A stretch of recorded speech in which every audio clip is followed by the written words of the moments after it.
TC, I have the solution. I know you're Preakness, but you're concerned that Pimlico is going to be 90 degrees tomorrow for the running of that race. Where am I going? Parks Casino. Yes. Watch it at Parks Casino. And while you're there, enjoy the open-air Liberty Bell Beer Garden, the park, just a couple of the outstanding restaurants. It's action, it's excitement, it's live entertainment. It really is a destination. It's Parks Casino. Time now for the headlines from Smerconish.com, the newsletter, the Friday edition. Yesterday, 10,057 votes cast. Should social media platforms ban talk of replacement theory? You know I'm referring to claims of an effort to replace native-born Americans with immigrants for electoral gain. Pretty close, 54-45 in round numbers. The yeses were the 54. Wow. So we had a great conversation on that issue yesterday. Our audience, those who voted, 54% say, you know what? The social media platforms, just like they ban aspects of QAnon, just as they ban denial, they ought to ban conversation of impossible to police for all the reasons of today's program.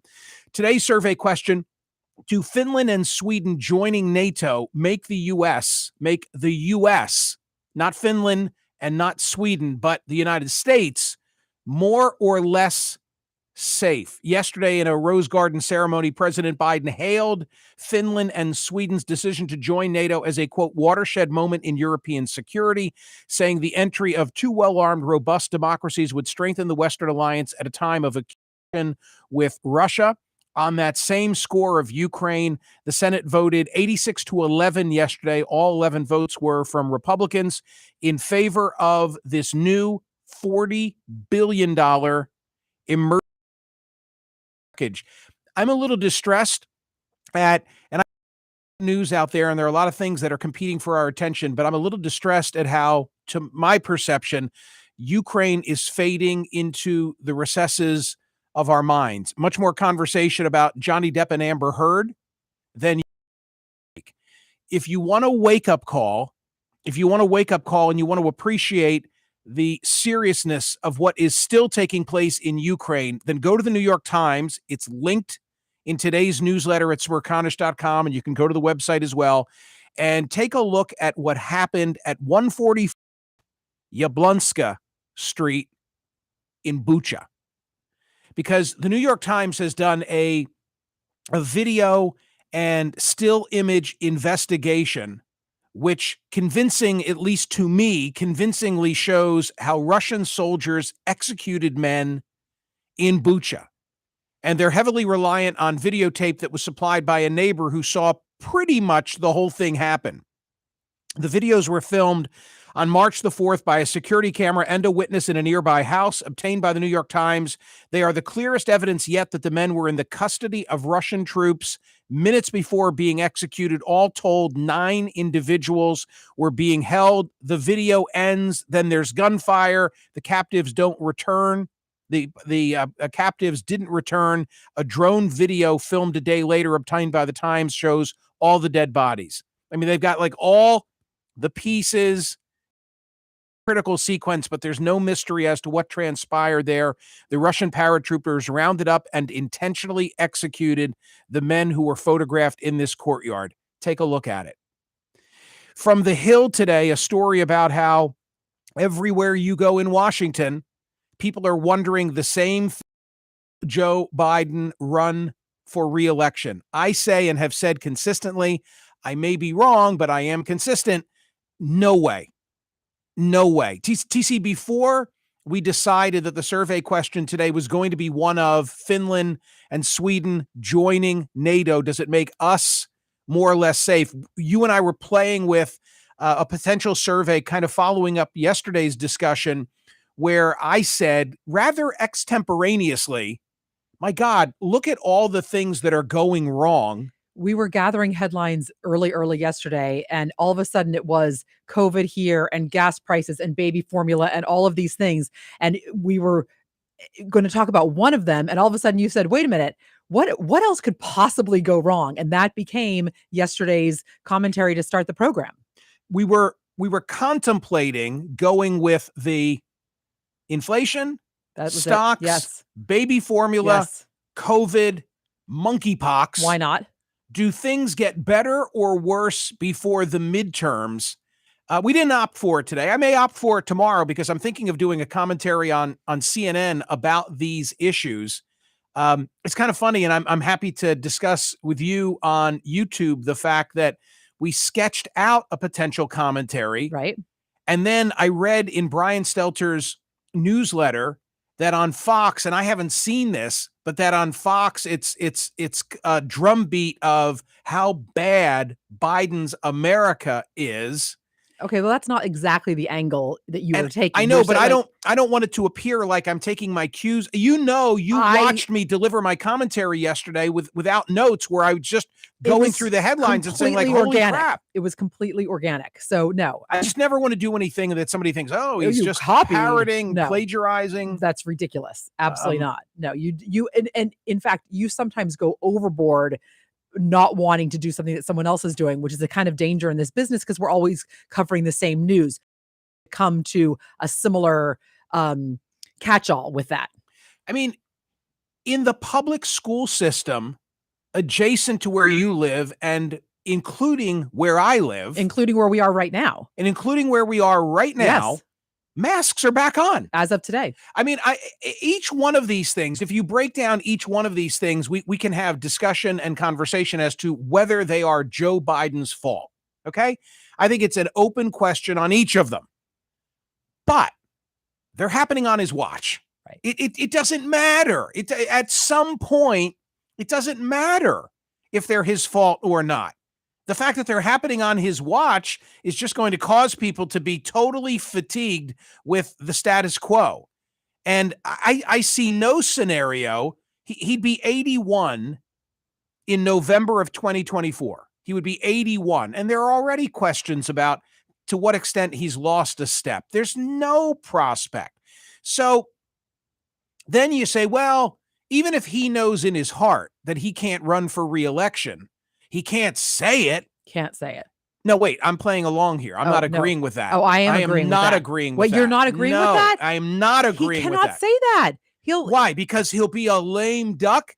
He's a lame duck already, where Republicans are absolutely going to take control of at least the House of Representatives. Why be a double duck? So maybe, as I said earlier, maybe it's actually to his advantage to say, hey, we got a lot going on in the country. My plate is full, and I need to concentrate not on raising money, not on campaigning. I need to be focused. This is the greatest honor that an American can ever be given, and I want to be singularly focused on our problems and not our politics between now and the election of 2024. I heard you then. I hear you now, but not no. I'm out. I'm LBJ. I'm out. I'm not running, and I'm telling you now. Oh my gosh. Double duck. You know, what would happen? It would cause a whole series of events to transpire where everybody else would go out and get ready, but so be it.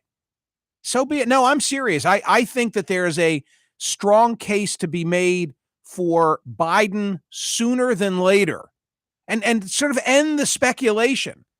I mean, Donald Trump's got I'll get to Trump in a moment. Trump's got $100 million in the bank that he's raised. It would take a huge effort for Biden to go out now and match those funds. Elon Musk, I've talked about his tweets this week and how he said that he's going to vote Republican. He followed up yesterday and talked about, again, saying things that I totally agree with. A party more moderate on all issues than either Republicans or Democrats would be ideal, he said. This is what most people in America want, but unfortunately, it's not realistic. Generally, the party with less power, currently Republicans on a national level, moves toward the center to win moderate votes, so control of the House, Senate, and President goes back and forth over time. He's totally right. Pennsylvania, we still don't know the outcome of the U.S. Senate race, the Dr. Oz, Dave McCormick situation. Oz tech led by less than 1,300 votes out of more than 1.3 million cast.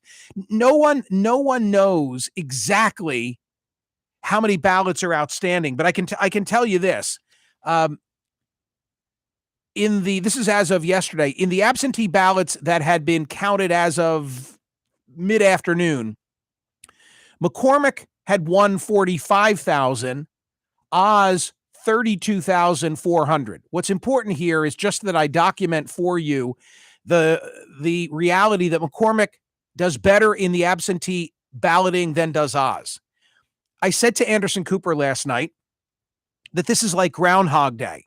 It's reminiscent of the 2020 election between Trump and Biden, and how on election night, because of the red mirage, blue wave situation, it looked like Donald Trump was the victor, but anybody who knew or had, listened frankly to this program knew to reserve judgment until all the absentee ballots were counted. And of course, it was the Saturday after the election that when the Pennsylvania absentee ballots were finally counted, Joe Biden was proclaimed the victor of Pennsylvania and consequently the election.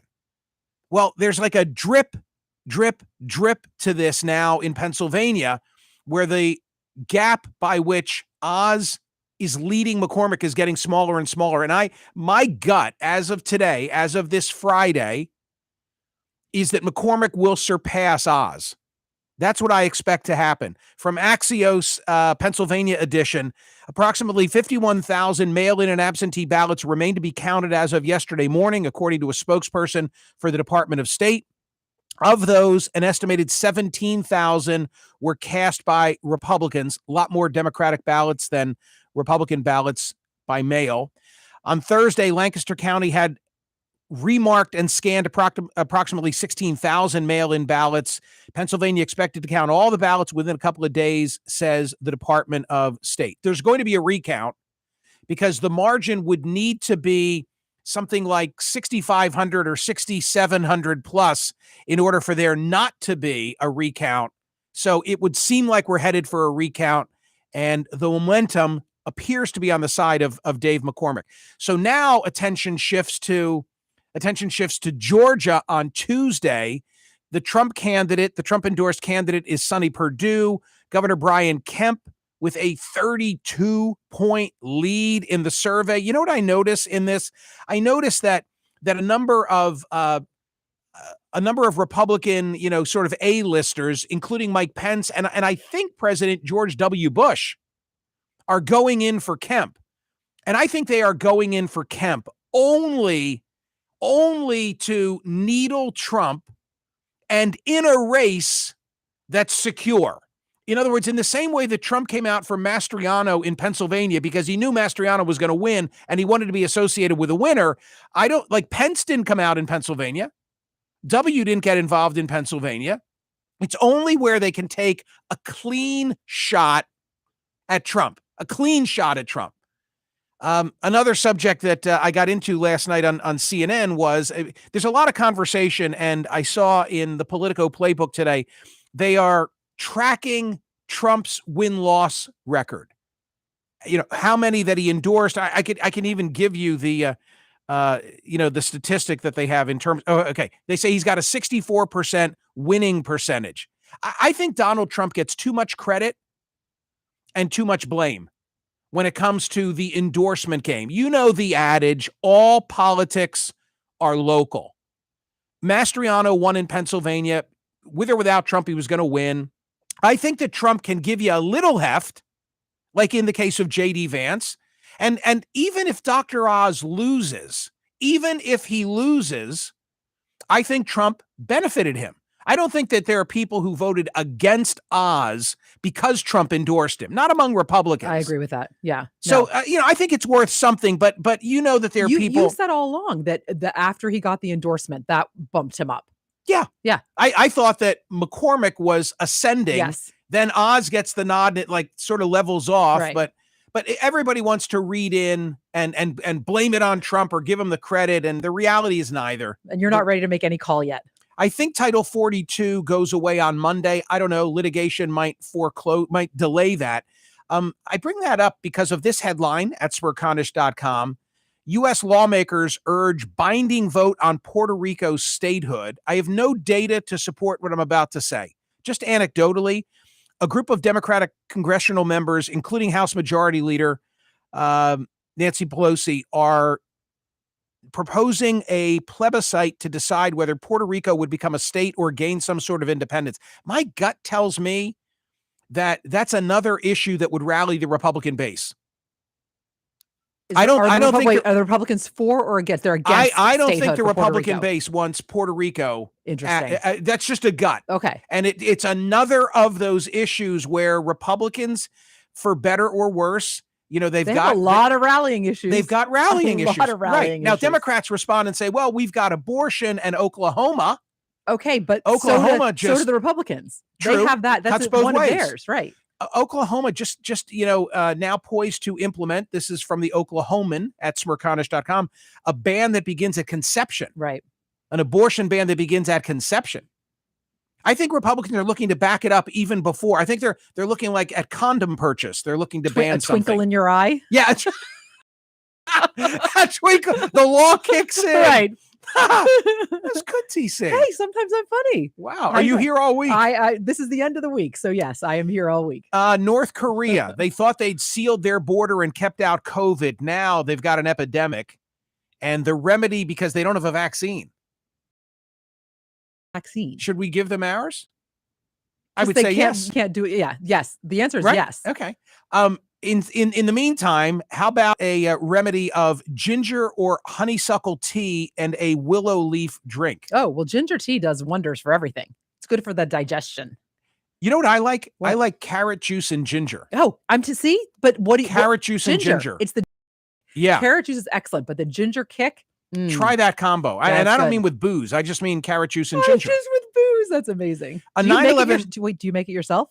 I don't make it. I've never made it. I've had it at a restaurant and only one. The Woolsey. That's the only place I've ever had it. The Woolsey, carrot juice and ginger. So if haven't you're had ever it in a there, while, get it. huh? Okay, good. 9/11 dispatcher has been placed on leave and may lose her job after allegedly hanging up on a supermarket employee hiding during the shooting rampage in Buffalo. So somebody is calling and whispering. Yes. And the 9/11 operator, like, why are you whispering? Clank. Allegedly. It has to be I don't true. have the audio yet. But it has to be true, right? Okay. I got to hustle because we're limited on time. Okay. So what is going wrong with the K through 12 school district where I was educated, public school, Central Bucks County, Pennsylvania? Hey, I heard on the radio that if you don't, the fringe are going to take over. The fringe have taken over. The fringe have taken over. They had a school board meeting last night where they are now contemplating a library policy that parents say is censorship. It requires that books being added to libraries first gain approval from the school board and that a library supervisor read books before proposing them. An English teacher told school board members that this new standard could cause taking out A Tale of Two Cities, The Canterbury Tales, Romeo and Juliet, Dracula, The Odyssey, East of Eden, and Madame Bovary. It's like it's nutty, and it's vicious. It's just vicious. Shall I end on this? Yeah, why not? So it's Friday. The Johnny Depp Amber Heard trial continues. You know that his lawyer is Camille Vasquez. People are now looking at the two of them and wondering if they're an item. Well, the pictures on, of course, the Daily Mail, where else, when you string together the looks they shoot each other or the power touches, as you call it, Michael, where intense chemistry. It's all just part of the reality TV show that is that trial. When you read the Daily Mail coverage at Smerconish.com today, you will see that a body language expert reading the tea leaves says that Vasquez's flirtatious behavior is likely a very conscious tactic to try to boost her client's case, explaining that the romantic gestures between the two are helping Depp appear more likable while comparing their overtly amorous display to the plotline from a Miles and Boone novel. I don't know what that means, but I'm sure that my old school district wants to ban it.